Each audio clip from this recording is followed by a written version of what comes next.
कोई गणतंत्र दिवस को घंटे का गणतंत्र कहे तो खून खौल जाता है और देशभक्ति जाग जाती है। तब हम नहीं देखते कि बोलने वाला कौन है, चाहे वो हिंदू हो, मुस्लिम हो, राजपूत हो, चमार हो, भंडार हो, किसी भी धर्म से आता हो, कोई फ़र्क नहीं पड़ता है। फ़र्क इस बात से पड़ता है कि आपने हमारे गणतंत्र को घंटे का गणतंत्र क्यों कहा। तो मैं पूछना ये चाहता हूँ आप लोगों से, आप में से कितने लोग ऐसे हैं जिन्हें ऐसे लगता है कि वो जानते हैं कि संविधान का क्या अर्थ है और संविधान हमें क्या सिखाता है। क्या संविधान हमें सिखाता है कि नेताओं से हमें डरना चाहिए? क्या संविधान हमें सिखाता है कि पुलिस वालों का हमें डर होना चाहिए? क्या संविधान हमें सिखाता है कि हम किसी एक पार्टी के हो जाएं? क्या संविधान हमें सिखाता है कि प्रधानमंत्री जिसे हम चुनते हैं वो जो फैसला लेता है वही देश चलाएगा?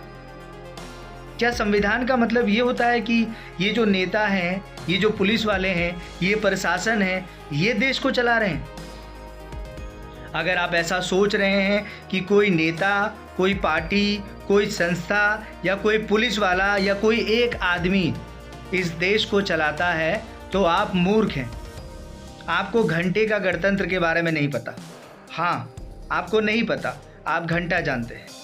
ऐसा मैं इसलिए कह रहा हूँ, आपको जानना चाहिए कि सबसे पहले गणतंत्र दिवस का एक ही मतलब होता है, संविधान दिवस। हाँ, संविधान ही हुआ इसका मतलब। और संविधान का मतलब जो होता है उसे समझने के लिए सबसे पहले एक आम इंसान की जो आज़ादी है, जो मौलिक अधिकार हैं, उसे जानना पड़ेगा। पुलिस वाले हमारी रक्षा के लिए हैं, हमारी सेवा के लिए हैं। हाँ, वो हमारे अधीन होने चाहिए, ना कि जनता को पुलिस वालों से डर लगना चाहिए। लेकिन आप सही बताइए, क्या आज के समय में आपको कभी भी पुलिस वाला एक आम जनता के सामने झुका हुआ दिखता है? या आम जनता उसके सामने झुकी हुई देखती है, डरती हुई नज़र आती है? फिर घंटे का संविधान ये नहीं है। क्या आपको ऐसा दिखता है कि जो नेता है उसकी सबसे पहले सुनवाई नहीं होती, पहले आम जनता की सुनवाई होती है? नहीं, सबसे पहले नेता की सुनवाई होती है। यहाँ तक कि किसी रोड या सड़क से, हाईवे से जब कोई नेता गुजरने वाला होता है ना, तो आम जनता को रोक दिया जाता है। इसीलिए मैं कहता हूँ घंटा का संविधान। जिस दिन आप संविधान जान जाएंगे ना, उस दिन आप ये जान जाएंगे, ये जो नेता हैं, ये जो प्रशासन है, ये जो पुलिस है, या जितनी भी सरकारी व्यवस्था है, वो हमारे नौकर हैं। हाँ, वो पब्लिक के सर्वेंट हैं। पब्लिक सर्वेंट का मतलब यही होता है कि आप सरकारी संस्था में आते हैं तो आप जनता की सेवा करेंगे। लेकिन क्या आपको अपने गणतंत्र में ऐसा नज़र आता है कुछ? एक आम आदमी पुलिस वाले से डरा हुआ है, अपने यहाँ विधायक से डरा हुआ है, निगम पार्षद से डरा हुआ है, कोई मुखिया से डरा हुआ है, सरपंच से डरा हुआ है कि ये बड़े लोग हैं, अगर इन्होंने कोई काम रुकवा दिया या हमें फंसा दिया। और शायद यही कारण है कि जितने भी पढ़े लिखे लोग हैं और थोड़े से समझदार हैं, अब उन्हें दबोचने का काम ये सरकार, ये प्रशासन और ये नेता करते हैं। सबसे बड़ी आज़ादी इंसान की बोलने की आज़ादी है। और आज के समय आप सरकार के खिलाफ थोड़ा सा बोल जाइए और उसके बाद देखिए आप पे इतनी धाराएं लग जाएंगी। ये प्रशासन, ये पुलिस जो नौकरशाही है, जो पब्लिक के नौकर हैं, ये आपको अरेस्ट करके लेके चले जाएंगे और पूरी व्यवस्था देखती रह जाएगी।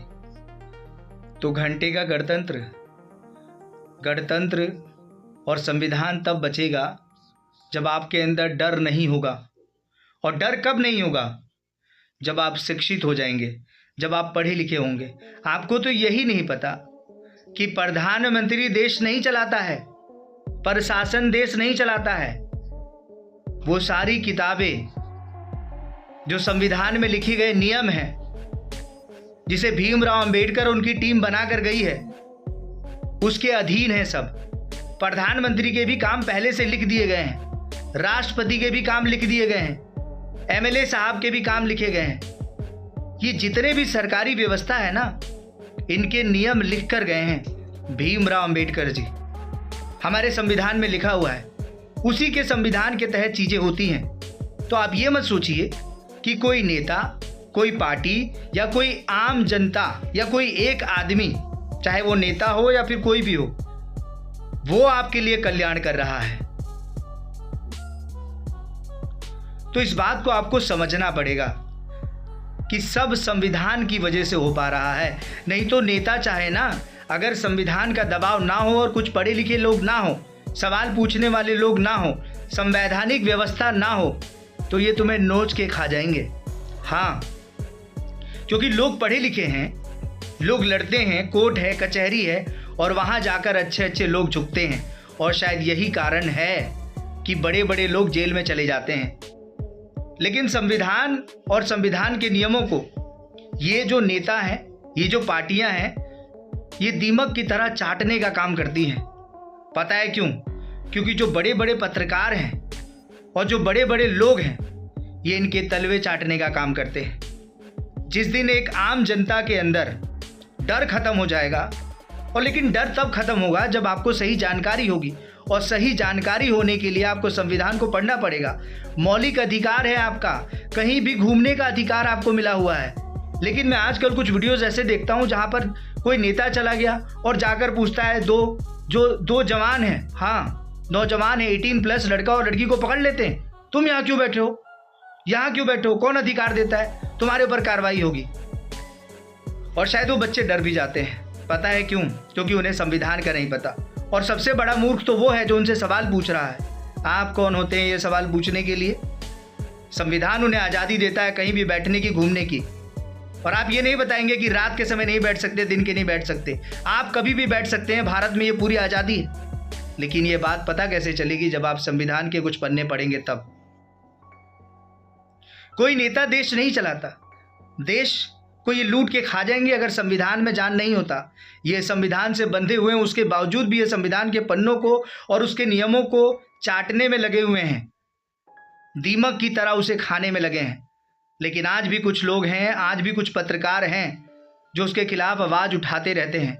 इसीलिए संविधान बचा हुआ है। लेकिन पत्रकारों के ऊपर बड़ी बड़ी गाज गिरती है। आप देखिए, देश का एक ऐसा माहौल आ चुका है कि इस समय साइंटिस्ट जेल में हैं, बड़े बड़े स्कॉलर्स जेल में हैं, और जिन लोगों को माइक पर बोलना तक नहीं आता है, जिन्हें AQI को बोलना नहीं आता, जिन्हें सुभाष चंद्र बोस का नाम ठीक से बोलना नहीं आता, वो लोग इस समय सत्ता में हैं। पता है क्यों? क्योंकि आपको आपके संविधान का नहीं पता। आपको डर लगता है, हाँ बोलते समय आपको डर लगता है, लेकिन जब हम डरते रहेंगे ना तो देश गुलाम हो जाएगा।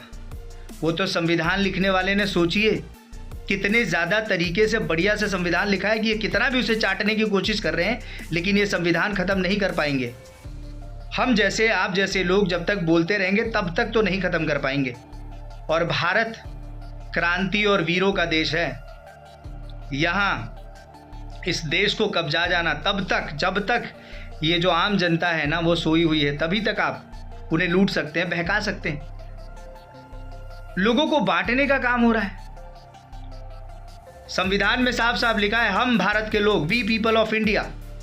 और यहाँ देखा जा रहा है, हम हिंदू, हम मुस्लिम, हम सिख, मैं राजपूत, मैं भुंजार, मैं डोम, मैं चमार। लोगों को बांटने का काम किया जा रहा है, जबकि संविधान ऐसा नहीं कहता।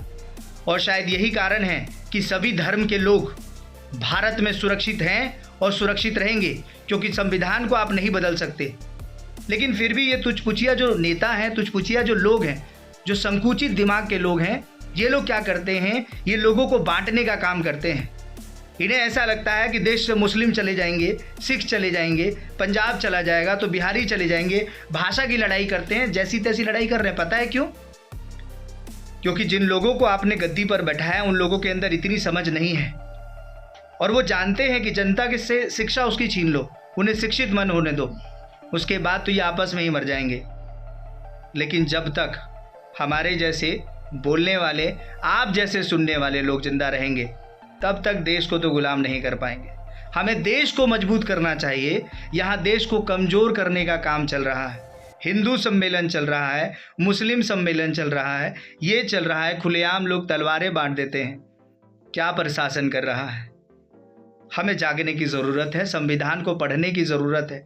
सिर्फ झंडा लेकर निकलने से नहीं होगा, आपको झंडे को समझना पड़ेगा। ये अधिकार कौन देता है ये समझना पड़ेगा।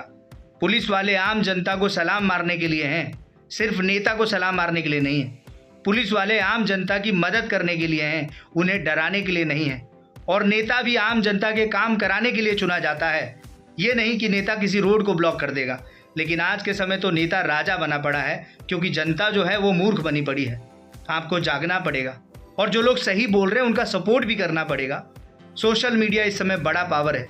अगर आपको लगता है कि आपके साथ कुछ गलत हो रहा है तो सोशल मीडिया पर उसे अपडेट कीजिए, वीडियो डालिए, और मैं आपको बता रहा हूँ आपको इंसाफ मिलेगा। न्यूज़ चैनल देखना छोड़ दीजिए, क्योंकि मुझे लगता है न्यूज़ चैनल तो ज़्यादातर बिक ही गए हैं। क्या करें, सरकार के अधीन में आते हैं। अगर उनका काम नहीं चलेगा, सरकार की बात को दिखाने लग जाएंगे, उनका गलत दिखाने लग जाएंगे, तो चैनल ही ख़त्म हो जाएंगे। कोई रोजी रोटी के लिए वहाँ पर झूठ भी बोल रहा है, आपको सही खबरें नहीं दिखा रहा है। तो मैं आपसे ये कहूँगा कि भैया सबसे पहले न्यूज़ चैनल देखना बंद कर दीजिए, क्योंकि पत्रकार, जितने बड़े बड़े पत्रकार हैं वो सारे बिक गए हैं। वो आपको वही दिखाएंगे जो ये राजा बैठे हुए हैं, नेता बैठे हुए हैं, जो पक्ष में हैं, जिनकी सरकार चल रही है, उन्हीं के हिसाब से दिखाएंगे। आप तक सच नहीं पहुंच पाएगा। कभी मुस्लिम के नाम पर, कभी हिंदू के नाम पर, कभी दलित के नाम पर, कभी राजपूतों के नाम पर आपको आपस में लड़वा देंगे। संविधान हमें कहता है कि देश जो है वो सेकुलर है।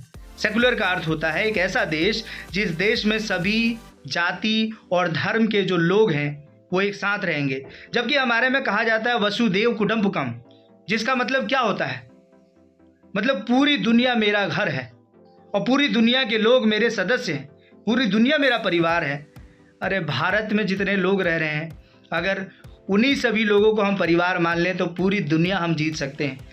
यहाँ दुनिया जीतने की हम बातें करते हैं और घर में ही हम जंग छेड़ने पर उतावले हो गए हैं। हम लोगों को देखना नहीं चाहते। कोई जाति के नाम पर, कोई धर्म के नाम पर अगर आप लोगों में प्रेम बांटेंगे तो ज़्यादा अच्छा होगा। पुरानी फिल्में देखिए आप, जितनी पुरानी फिल्में हैं उसमें हम दिखाते थे कि हिंदू, मुस्लिम, सिख, ईसाई सब आपस में भाई भाई। आज की आप एक भी फिल्म बता दीजिए जिसमें ऐसा दिखाया गया हो। नहीं, सिर्फ ये दिखाया जा रहा है हिंदुओं के साथ अत्याचार हुआ था, मुस्लिमों के साथ कीजिए। गलत है, बिल्कुल गलत है। सही का सपोर्ट कीजिए। ना इस देश को हिंदू छोड़ेंगे, ना मुस्लिम छोड़ेंगे, ना सिख छोड़ेंगे, ना ईसाई छोड़ेंगे। जो इस धरती पर पैदा हुआ वो इसी धरती में मरेगा, यहीं दफन होगा, यहीं जलेगा या यहीं उसका जनाजा निकलेगा। किसी में इस हिम्मत नहीं है कि किसी भी धर्म के लोग को भारत से जुदा कर पाए, क्योंकि संविधान को अगर आप छेड़छाड़ करेंगे तो वो आपके बस की नहीं है। और संविधान सीधे सीधे कहता है कि हम भारत के लोग, we are the people of India and this constitution is for us, this is for the common man, this is for the everybody person who is living in India, whether they are from different religions, but India is united country and where all people can live. ये message दोस्तों आज के लिए है, आपके लिए है। मैं चाहता हूँ कि आप लोग इस मैसेज को दुनिया तक भेजें और भारत के लोग कृपया सबको अपना भाई बहन समझें। धर्म के नाम पर, जात के नाम पर मत बांटिए। जिस दिन आप अकेले हो जाएंगे, कोई देश आक्रमण करके आपको ख़त्म कर देगा। हम जब सब एक रहेंगे तो किसी में मजाल नहीं रहेगा कि भारत की तरफ आंख उठाकर देख लेगा। आज ऐसा समय आ गया है, बड़े बड़े देश के लोग या हमारे प्रधानमंत्री को लताड़ने की बातें कर देते हैं और हमारे प्रधानमंत्री उसका जवाब नहीं दे पाते। ऐसा प्रधानमंत्री कभी भारत को ना मिले। मैं इसका विरोध करता हूँ। ट्रंप ने अभी बहुत सारी चीज़ें बोल दी थी हमारे प्रधानमंत्री के लिए, खून खौल गया था मेरा। लेकिन प्रधानमंत्री जी इस पर मौन रहे, नहीं रहना चाहिए था। हम इतने भी डरे हुए नहीं हैं, हम सूरवीर हैं। ज़रूरत पड़ी तो गर्दन को कटवा लेंगे लेकिन झुकाएंगे नहीं।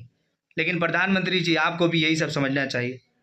खैर, मेरा किसी पार्टी से कोई संबंध नहीं है। मैं सिर्फ भारतीय हूँ और भारत के हर एक नागरिक को प्रेम करता हूँ, चाहे वो हिंदू हो, मुस्लिम हो, सिख हो, ईसाई हो या किसी भी धर्म या जाति से आता हो, क्योंकि मैं भारत के संविधान को नमन करता हूँ। और आज संविधान दिवस 26 जनवरी 1950 को जो हमारा संविधान बना था, मैं उसके लिए हमेशा सजग हूँ और आपको भी चाहूँगा कि आप इसके बारे में जानें।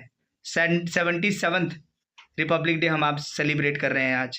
जय हिंद, जय भारत। आप अपनी राय ज़रूर लिखिएगा और इस वीडियो को शेयर कीजिएगा। जय हिंद।